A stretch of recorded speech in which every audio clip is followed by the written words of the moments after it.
Hi viewers, welcome to Tamil இலக்கண channel. இன்னைக்கு நம்ம பார்க்க போகிறது தொகைநிலை தொகாநிலை தொடர்கள். அதை தான் பார்க்க போகிறோம்.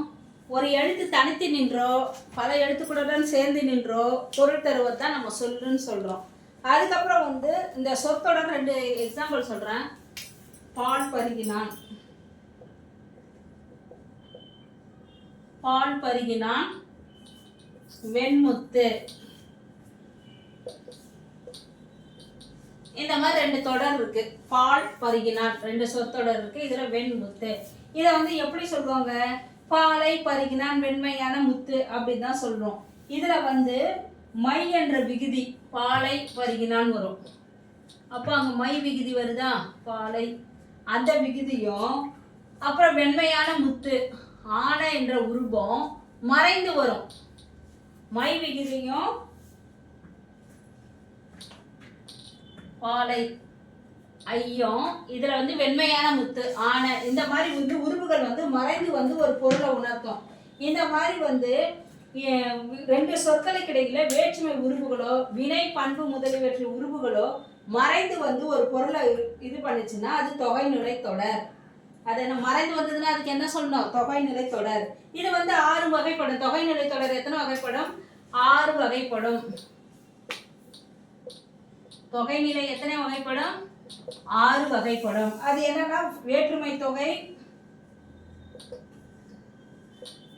வேற்றுமை தொகை, வினை தொகை, பண்பு தொகை, வினை பண்பு, உண்மை அன்மொழி, ஓமை, அப்புறம் உண்மை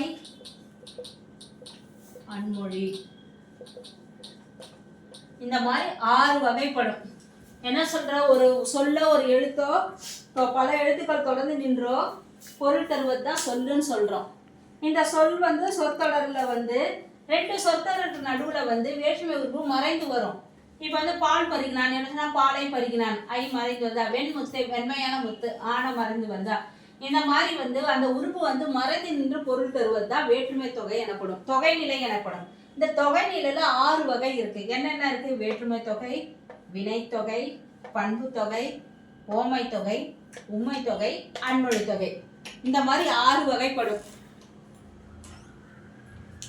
இப்ப வேற்றுமை தொகை பார்த்துடலாம். இன்னைக்கு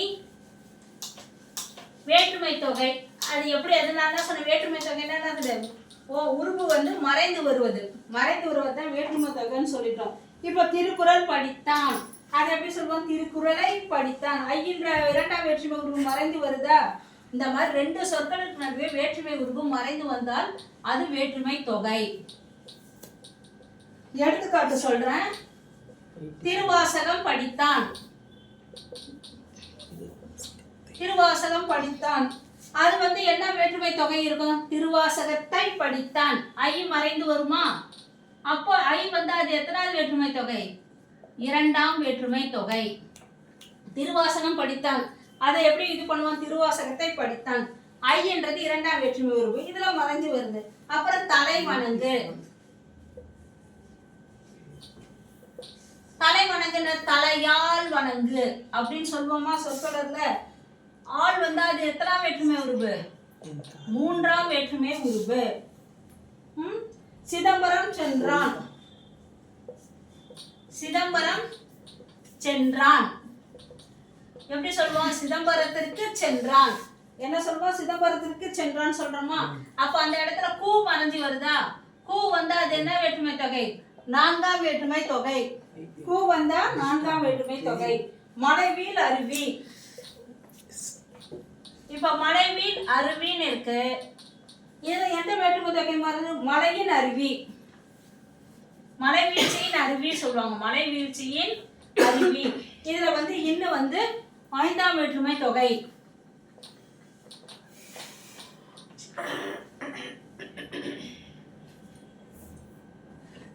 கம்பர் பாடல். கம்பர் பாடல் என்ன சொல்லுவாங்க?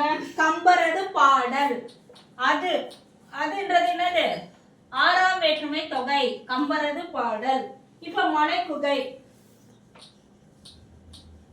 கண் பார்த்தாலே